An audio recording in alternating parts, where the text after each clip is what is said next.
Good morning, everybody. I'm going to be talking today about an excavation we carried out in early 2016, Heatherstone Grange, Branscore, right on the western fringes of the New Forest. It's really about examining changes between early and middle Bronze Age burial practice. Hopefully, we're going to debunk one or two more Bronze Age myths as we do so.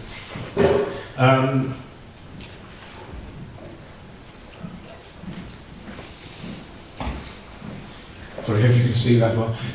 This is basically a very high aerial shot of this part of the New Forest. You can just see the edges of the New Forest proper here are typical heathland ecologies. This is the Avon Valley running down here. Our site at Branscore is literally between the two. It's very much a boundary zone and a place between two very distinct physiographic zones. And I'm sure that's very much part of its significance in the earlier prehistoric period.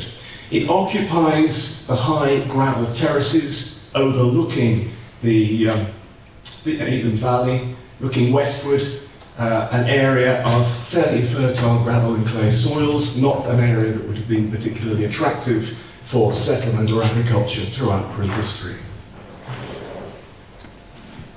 And the New Forest, as we know, is celebrated for a number of discrete barrow cemeteries. This, in fact, is the LiDAR plot of part of the barrow cemetery at Bewley Heath, which was excavated by Celia Piggott during the Second World War. We know a lot about the barrow cemeteries, the barrows of the New Forest. We know very much less about patterns of settlement within the forest at the time. And as we've heard earlier on this morning, there is an assumption that much of the clearance of the forest took place during the Bronze Age period, but it's very difficult to relate this to economic activity and patterns of settlement. There is a presumption that throughout much of this period, the New Forest was essentially a cultural landscape rather than a settlement landscape. That is to say, perhaps a place that, at least in parts, was set aside for the burial of the dead. All around our site, on these high gravel terraces overlooking the River Avon, we've got evidence of previous prehistoric burial activity, particularly in the earlier Bronze Age. Unfortunately, you're not going to be able to see this very clearly. It's a little bit too dark, but take my word for it. We have a group of ring ditches in this field here, and you might just be able to see at the back a very elongated, ditched enclosure here, which looks suspiciously like a Cursus monument, and then down here a double ditch feature which looks again rather like a Neolithic long barrow. This is our site on the edge of Branscore village, 10 hectares, the site of a former RAF radar station, RAF Sockley, previously covered with a mass of very standardised MOD and War Department buildings, some of which are truncated with the prehistoric archaeology. Within this site, we've got you just see the green triangles, the sites of formerly recorded Bronze Age barrows, and another quite large group down here to the south. This is quite typical of the distribution of barrow cemeteries along this part of the Avon Valley upon the higher gravel terraces, with barrow cemeteries separated by distances of approximately 1 kilometre. And a number of these barrows within our site were previously recorded by first edition Ordnance Survey mapping.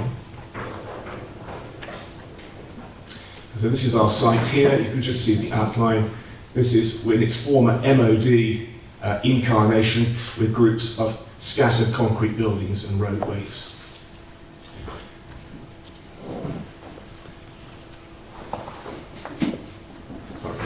So we carried out an evaluation earlier on in 2015 and in early 2016, carried out targeted investigation of a number of the features that have been identified by evaluation. We're going to be looking particularly up here at Area A, which is really where most of the action is taking place. We're also looking a little bit at Area C and Area H down here, which are also part of our story. And our story really begins in the early Bronze Age with the recording of the remains of 4 barrows. The first of these, barrow 1.1, which we'll be talking about in much greater detail a little later, was very, very badly truncated, only part of the barrow ditch surviving, and only limited parts of the original barrow mound makeup.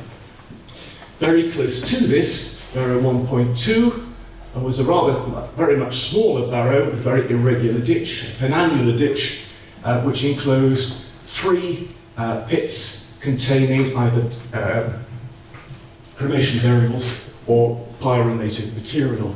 One of these actually contained an intact accessory cup, a small grog-tempered cup of the kind that's usually found accompanying collared urns with an early Bronze Age burials. We have a radiocarbon date for this, which places it round about 1700, 1800 BC. And this is just a shot of barrow 1.1 under excavation. You can just see in the side of the trench there in section the remains of the badly truncated remains of the barrow mound. And within it, 1 or 2 isolated at a very early stage of the excavation process, some of the pits that were later cut into it. We'll be talking about those very shortly. This, in fact, is the pit. This is 1079, which was cut into barrow 1.2, which contained our early Bronze Age accessory cup with a cremation burial. And you can just see there the outline of a very sooty fill of the actual cremation deposit.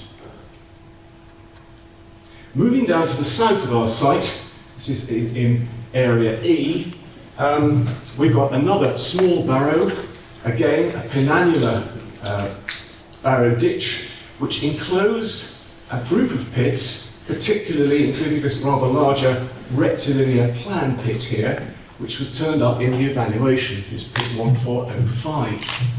And pit 1405, during the evaluation, actually produced 74 fragments of a rather nice cone-decorated beaker. And this has been classified as one of David Clarke's classification as a late Southern British decorated beaker, which places it fairly late in the sequence of beaker development, so a date certainly not earlier than 2000 BC, possibly extending to 18 or 1700 BC. So a fairly late example. And this is barrow 1.2 under excavation. You can see some slots through the barrow ditch, and here is our central pit 1405 under excavation. There are a number of other pits associated with the interior of this barrow. None of them produced any datable evidence. 1405, given the size of it, it's about 1.5 metres square. Looks to be fairly convincingly the remains of a possible beaker inhumation. There was absolutely no trace of an inhumation surviving here. Local soil conditions are very porous, very acid, so the prognosis for bone survival is very, very low. But also no grave goods either. And sadly, it's possible that some of these might have been removed by machining during the evaluation process. So the beaker is all we have. And this is just a close-up of our beaker pit. Just here, you can just see it outlined, with a group of surrounding pits which produced absolutely no dating material. It's possible they too represent inhumations, but we have absolutely no evidence for these. Interestingly, barrow 1.3 was surrounded by a timber circle. And we've got certain confirmed evidence of an outer circle comprising 6 or 7 large post pits around here, and possibly an inner circle as well, although there's only 3 or 4 pits here, and this is perhaps less convincing. This is particularly interesting. There are quite a few examples of these around in the East Dorset, Cranbourne Chase area. It's very much like an example at Ogden Down in Dorset that was excavated by Martin Green in the 1990s. Interestingly, the fills of these post pits had been very badly disturbed, indicating perhaps that the posts had been removed rather than rotted in situ. And a number of commentators, people like Alex Gibson, in talking about timber circles and the relationship to burials, perhaps think these are initial stages in the creation of barrow monuments. So we can perhaps think of the timber circles surrounding our beaker burial at a very early stage, and then at some stage being removed, and the creation of a barrow ditch and a barrow mound over the barrels being made. And finally, in area F, we've got barrow 1.4, and enclosing this particular pit here, which produced a cremation burial accompanied by a fragment of collared urn. Again, Stuart Neal thinks perhaps a rather late example of the collared urn tradition, datable to about 1800, 1700 BC, and again supported by a radiocarbon date that very closely mirrors that. So we've got a reasonable dating framework for the earliest phase of funerary activity on our site, which puts it roughly between 2000 and 1700 BC.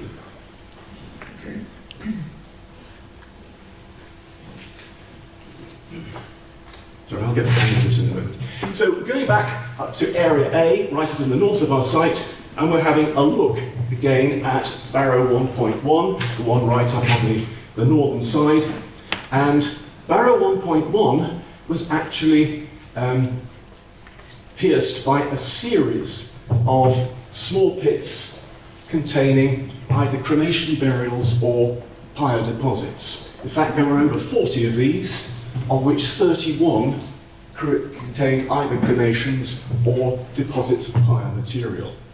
And these were cut into the remnants of the barrow mound, or actually into the underlying natural.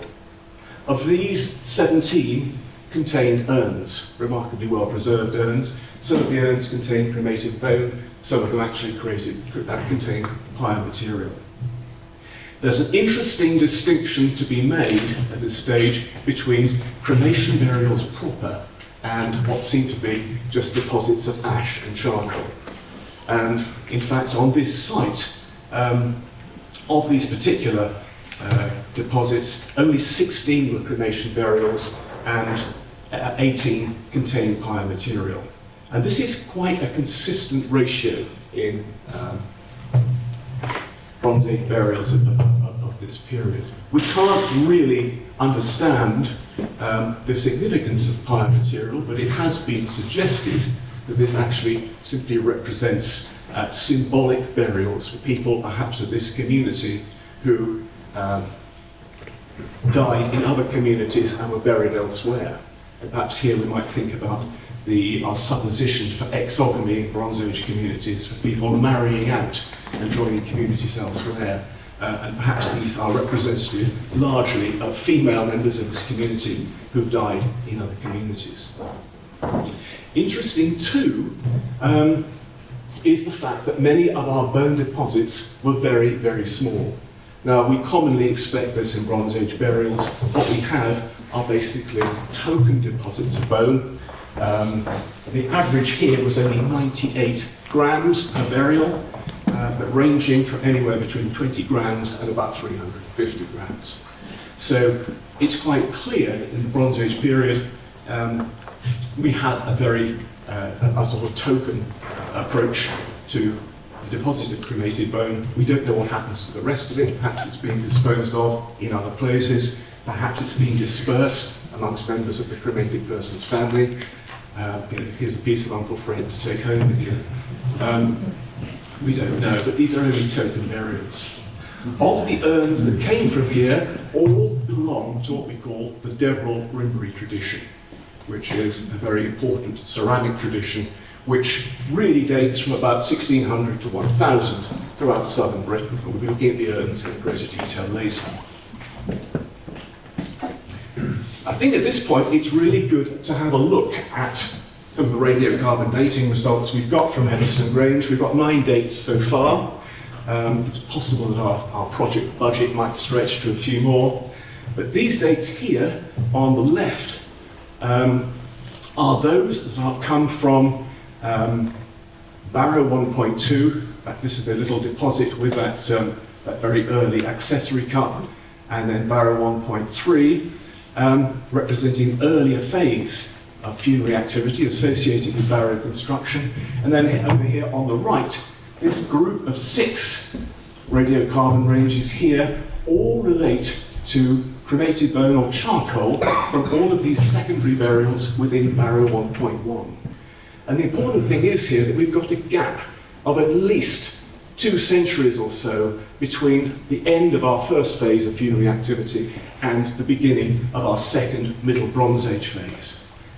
So it seems likely that what we have here is the reuse of the Barrow Cemetery by a later social group, perhaps a resettled farming group on this side of the Avon Valley, who have used one particular burial monument as the focus for the deposition of cremation burials. Why they should all have homed in on one particular barrow is a really interesting point. We do have some of these later burials at other parts of the Heatherstone Grange site, but overwhelmingly they are concentrated on one particular monument. And here I think we can begin to think about the importance of things like ancestry, mythology or whatever in shaping people's burial practice. So the emergence of our urns, our 17 urns from the makeup of Barrow 1.1. One of the most important groups that we've got here is a group of globular urns, all of which seem to have originated from some way to the west. The thin section analysis that we've done from these suggests that the clay type is derived from the Barton clay of East Dorset, into around the Stour Valley. They're very, very finely flint-tempered, almost, I suppose, approaching the definition of a kind of fineware, which is very different from the larger bucket and barrel urns that we find. So this is one of the first of these emerging from its pit within Barrow 1.1. Here's another one. This is a particularly finely decorated globular urn. You'll notice that it's inverted, and almost all our urn burials are inverted in this way. And if you when we actually get to micro-excavate them in controlled conditions, we find that all of the ash and the cremation bone deposits have actually all fallen down into the bottom part of the pot around the shoulder and the neck of the pot, and the top part has gone. The assumption being, I suppose, that when they were buried, they were actually covered with either a fabric or a leather covering to prevent the contents escaping and then placed upside down. I think in the case of some of the larger urns, the intention was that perhaps part of the urn was left visible above ground, perhaps as some form of grave marker. But in almost every case, we've lost the base of the urn. It's either been damaged in situ in the soil, or it's been truncated by later ploughing activity. But this is a particularly nicely decorated example. That's the drawing. And it's one of a group of urns from this site that have this rather nice curvilinear, shallow-tooled ornament around the neck and around the shoulder. And typologically, these are very, very close to a group of urns that have worked from Simon's Ground here in East Dorset, excavated by Clumpkin in 1961. So much so that they may even be the work of the same potter. So we've got very, very clear cultural links with this part of the world across the Avon Valley, into the Stour Valley, into Cranbourne Chase and beyond. Here's another of our globular urns under excavation. It's rather dark, it doesn't have a lot of detail there. But this is what it actually looks like, reconstructed and drawn, and you'll see the same kind of rather fine decoration. I'll whiz through these very, very quickly now because time is running out. Again, there's a further example. A large collection of bucket urns and barrel urns, mostly flint-tempered, again with tremendous very strong cultural links to Cranbourne Chase, particularly Handley Barrow and South Lodge, excavated by Pitt Rivers. This is a South Lodge style urn. You notice this very, very bold cordon around here, ornamented with fingertip and thumbnail impressions. That's a drawing of it. Interestingly, all of these urns were not made specifically for funerary purposes. They are all have their counterparts in domestic contexts. Some of them have wear patterns which are very consistent with domestic use. Some of them show evidence of repair. Some of them have evidence of organic residues, sooty residues, which show they've all been used for domestic purposes. So they've simply been selected from the domestic repertoire and used for funerary purposes. But the selection of these urns is particularly interesting. Elaine Morris, who is looking at our pottery and assessing it, is particularly interesting in teasing out what she calls pottery families, evidence of pottery twinning, possible associations of pottery typologies and styles with particular individuals. So you'll just see the range of some of these urns that are coming up. Some of them are particularly large. The Heatherstone Grange assemblage is remarkable for its large size. Some of these large urns have capacities of between 20 and 25 litres. They're 40 centimetres across at the rim. And associated with them, as I say, we've got groups of burials containing simply pyre residues, and also other pits associated with this group that contain not cremation-related deposits, but foreign soils, such as chalk and clay, from areas outside the New Forest, which may well indicate, again, some form of commemorative burial or association with persons buried or moved elsewhere. Just say a little bit about micro-excavation, which is fraught with difficulty. Many of these were fractured or broken during 3,000 plus years within the ground, but all were excavated under controlled conditions and environmental samples and bone samples extracted. Just to finish off, this is one of the most interesting of our burials. The bone is extremely fragmented in all cases, so only occasionally is it possible to identify sex or age of individual. This is the cremation of a mature male, and the only sample that we have was actually accompanied by animal bone, in this case a very small sample of bird bone, which seems to have been included as a pyre offering. And this was also accompanied by a rather fine flint knife that was made on a tertiary flake. One of the very few examples we have of an accompanying grave good. One or two of the other burials were associated with unburnt flint flakes, which were obviously carefully deposited items, but this is the only flint of any particular quality. Good, there I think we must leave it. Thank you very much.